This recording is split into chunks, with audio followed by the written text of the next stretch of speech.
नमस्कार दोस्तों, आज मैं आपको एक ऐसी कहानी सुनाने जा रहा हूँ जो इतिहास के पन्नों में छिपा हुआ एक रहस्य है। एक ऐसी लड़की की कहानी जिसकी खूबसूरती में जहर था और मुस्कान में मौत। ये कहानी है विषकन्या अमृता की। बहुत समय पहले की बात है। राजा विक्रम का राज्य अपनी समृद्धि और शांति के लिए प्रसिद्ध था। उनकी रानी इंदुमती एक बुद्धिमान और दयालु थी। दोनों का जीवन खुशियों से भरा हुआ था। लेकिन जैसा हर सुखी कहानी में होता है, कहीं ना कहीं एक साया हमेशा मंडराता है। राजमहल के पास ही एक पुराने किले के खंडर थे, जहां लोग बातें करते थे कि यहाँ कोई रहता है। रात होते ही वहां से धीमी बांसुरी की आवाज सुनाई देती थी। कभी कोई लड़की की परछाई दिखती थी, तो कभी जले हुए दियों की कतार अपने आप बुझ जाती थी। राजा विक्रम ने इस बात पर ध्यान नहीं दिया, परंतु एक दिन वही बांसुरी की आवाज राजमहल तक आ पहुंची। एक रात राजा विक्रम महल की बालकनी में टहल रहे थे। अचानक उन्होंने देखा किले की दिशा से कोई लड़की धीरे धीरे उनकी ओर आ रही है। चांदनी रात में उसका चेहरा ऐसा लग रहा था मानो किसी देवी ने संबंधित थे। उसकी चाल धीमी थी, आंखें नशीली और होठों पर हल्की सी मुस्कान थी। राजा चौंक गया। कौन हो तुम? लड़की बोली। महाराज,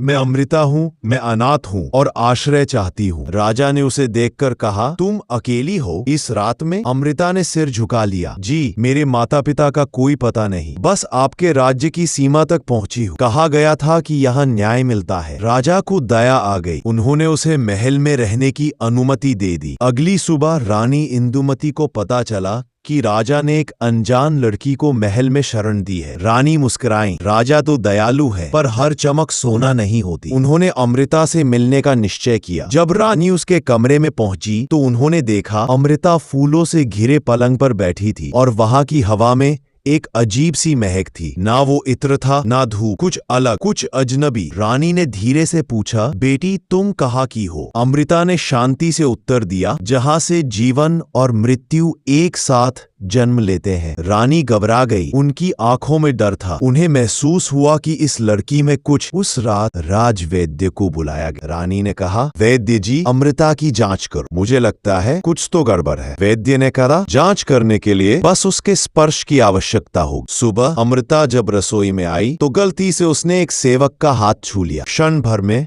सेवक की चीख निकल, उसका शरीर नीला पड़ गया और एक भी दिलक से गिर पड़ा। ऐसा हो गया। राजा दौड़े दौड़े पहुंचे। क्या हुआ? रानी बोली, महाराज, अब भी संदेह है। वह कोई साधारण लड़की नहीं, वह विष कन्या है। राजा विक्रम स्तब्ध थे। उन्होंने अमृता को बुलवाया। वह शांत चेहरे से आई, मानो उसे सब पहले से पता हो। राजा बोले, अमृता, ये सब क्या है? तुम कौन हो? अमृता ने ठंडी आवाज में कहा, मैं वो हूँ जिसे राजा नहीं, रावण भी डरता था। मुझे जहर में पाला गया है। मेरा शरीर जहर से भरा है। मेरा स्पर्श ही मृत्यु है। राजा का दिल कांप उठा। किसने तुम्हें भेजा है? अमृता बोली, आपके शत्रु राज्य के मंत्री ने। मेरा जन्म ही बदले के लिए हुआ था। मुझे सिखाया गया कि राजा विक्रम से मिलकर उन्हें अपने प्रेम जाल में फंसा दूं। राजा क्रोधित हुए और अब अमृता की आंखों से आंसू बह निकले। अब मैं मरना चाहती हूँ महाराज, क्योंकि पहली बार किसी ने मुझे इंसान समझा है। रानी इंदुमती सब कुछ सुन रही। उनके मन में द्वंद चल रहा था। क्या ये लड़की सच बोल रही है या कोई और छल? उस रात अमृता अकेली महल की छत पर खड़ी थी। उसने चांद की ओर देखा। हे ईश्वर, तूने मुझे जहर क्यों दिया? अगर प्रेम पाना पाप है तो मुझे जन्म ही क्यों दिया? उसी वक्त राजा विक्रम पीछे से आए। उन्होंने कहा, अमृता, मैं तुझे दोष नहीं देता। तू शिकार है, जहर की नहीं, उन लोगों की जो इंसानियत भूल गए। अमृता ने कहा, महाराज, मुझसे दूर रहिए, मेरा शरीर मौत है। राजा मुस्कुराए। तो क्या प्रेम मौत से डरता है? अमृता की आंखों से आंसू गिरे। उसका दिल पहली बार धड़क रहा था, पर उसी क्षण उसने महसूस किया उसकी नाड़ी धीमी पड़ रही है। अमृता जानती थी कि उसका अंत करीब है। उसने कहा, महाराज, मेरा शरीर अब जहर बन चुका है, लेकिन मेरा मन पहली बार पवित्र हुआ है। अगर मैं रही तो किसी और की जान जाएगी। राजा बोले, मैं तुझे बचा सकता हूँ। अमृता मुस्कुराई। नहीं, मेरे लिए यही मुक्ति है। उसने अपने पास रखी छोटी शीशी उठाई, जिसमें वही प्राचीन विष था जिससे उसे पाला गया था। धीरे धीरे उसने उसे पी लिया। रानी इंदुमती और राजा विक्रम दौड़ते हुए आए। अमृता, वह मुस्कुराई, अब मैं जहर नहीं, अमृत हूँ। और उसके प्राण पखेरु उड़ गए। कई सालों बाद जब महल के उस हिस्से की खुदाई हुई